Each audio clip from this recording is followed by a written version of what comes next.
తక్కువ మసాలా దినుసులు ఉపయోగించి నోటికి రుచిగా మనసుకు తృప్తిని అందించే పక్కా వెజిటేరియన్ స్టైల్ గోంగూర పచ్చడి ఎలా చేయాలో చూద్దాం. హలో ఫ్రెండ్స్, అందరికీ నమస్కారం. Welcome to my channel Mounika Telugu వంటలు. ముందుగా స్టవ్ వెలిగించి ఒక కడాయి పెట్టి అందులో 2 స్పూన్ల ఆయిల్ వేసుకోవాలి. అది హీట్ అయ్యేలోపు 10 నుంచి 15 ఎండుమిర్చి, 2 స్పూన్ల జీలకర్ర, 3 రెమ్మల కరివేపాకు, 2 స్పూన్స్ ధనియాలు తీసుకోవాలి. ఆయిల్ వేడైన తర్వాత ఎండుమిర్చి వేపుకోవాలి. ఈ ఎండుమిర్చి ఒక 50% వేగిన తర్వాత ఆల్రెడీ మనం తీసి పెట్టుకున్న జీలకర్ర, కరివేపాకు, ధనియాలను వేసి బాగా ఫ్రై చేసుకోవాలి.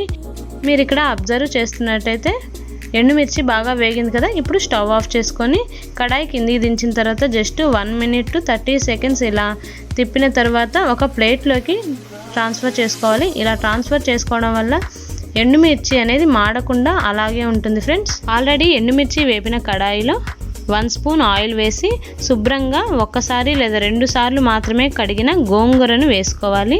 నేను ఇక్కడ 1 కట్ట గోంగూర తీసుకున్నాను. ఆకుకూరలు ఏవైనా సరే ఎండల కాలంలో మరియు చలికాలంలో చాలా త్వరగా ఉడుకుతాయి, కానీ వర్షాకాలంలో మాత్రం వాటిలో ఉన్న పులుసు కారిపోవడం వల్ల అవి ఉడకడానికి కొంచెం టైం తీసుకుంటాయి ఫ్రెండ్స్. ఆకుకూరలు మగ్గబెట్టేటప్పుడు లేదా ఉడకబెట్టేటప్పుడు మూత పెట్టకుండా ఉడకబెట్టడం వల్ల ఇలా గ్రీన్ కలర్లో ఉంటుంది ఫ్రెండ్స్. ఇలా పూర్తిగా మగ్గిన తర్వాత స్టవ్ ఆఫ్ చేసుకోవాలి. గోంగూర పూర్తిగా చల్లారిన తర్వాత మాత్రమే పచ్చడిని ప్రిపేర్ చేసుకోవాలి. డ్రై రోస్ట్ చేసి పొట్టు తీసిన పల్లీలు 2 స్పూన్లు. ఇది పూర్తిగా ఆప్షనల్, మీకు ఇష్టం లేకపోతే స్కిప్ చేయొచ్చు ఫ్రెండ్స్. రుచికి తగినంత ఉప్పు వేసి పల్లీలు, ఉప్పు బాగా దంచాలి. ఇక్కడ మెత్తటి పౌడర్ ప్రిపేర్ చేసుకోవచ్చు లేదా కచ్చా పచ్చగా కూడా దంచుకోవచ్చు.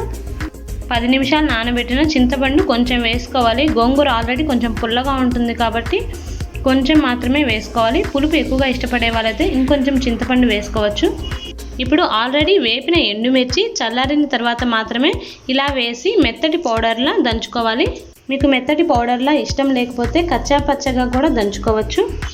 మీరు ఈ వీడియోని ఇంకా లైక్ చేయకపోతే తప్పకుండా లైక్ చేయండి ఫ్రెండ్స్. మీరు చేసే ఒక్క లైక్ నాకు ఎంతో సపోర్ట్ని ఇస్తుంది. ప్లీజ్ ఫ్రెండ్స్ లైక్ చేయండి. ఇలా కచ్చా పచ్చగా దంచిన తర్వాత ఆల్రెడీ మనము మగ్గబెట్టిన గోంగూరను చల్లారిన తర్వాత మాత్రమే ఇలా రోట్లో వేసుకొని దంచుకోవాలి. ఇది ఎక్కువసేపు దంచకూడదు ఫ్రెండ్స్, జస్ట్ 2 minutes మాత్రమే దంచుకోవాలి. ఎక్కువ దంచితే పచ్చడి టేస్ట్ మారిపోతుంది. సో జస్ట్ 2 minutes మాత్రమే దంచుకోవాలి. మధ్య మధ్యలో స్పూన్తో మిక్స్ చేసుకుంటూ ఇలా వీడియోలో చూపిస్తున్న విధంగా దంచుకోవాలి. ఇప్పుడు పెద్దగా కట్ చేసిన ఉల్లి తరుగు వేసుకోవాలి. ఉల్లి తరుగు అనేవి కొంచెం పెద్దగా ఉంటేనే అక్కడక్కడ తగులుతూ టేస్ట్ చాలా బాగుంటుంది. ఉల్లి తరుగు వేసిన తర్వాత పచ్చడి ఎక్కువగా దంచకూడదు, జస్ట్ 30 to 50 seconds మాత్రమే దంచుకోవాలి. ఎక్కువగా దంచినట్టయితే ఉల్లి తరుగు అనేది ఎక్కువగా మెత్తగా అయిపోతుంది, అప్పుడు పచ్చడి టేస్ట్ మారిపోతుంది. పచ్చడి పూర్తిగా దంచిన తర్వాత ఒక బౌల్లోకి తీసుకోవాలి. ఇది రూమ్ టెంపరేచర్లో అయితే 2 days నిల్వ ఉంటుంది. ఫ్రిడ్జ్లో పెడితే 4 to 5 days వరకు నిల్వ ఉంటుంది ఫ్రెండ్స్.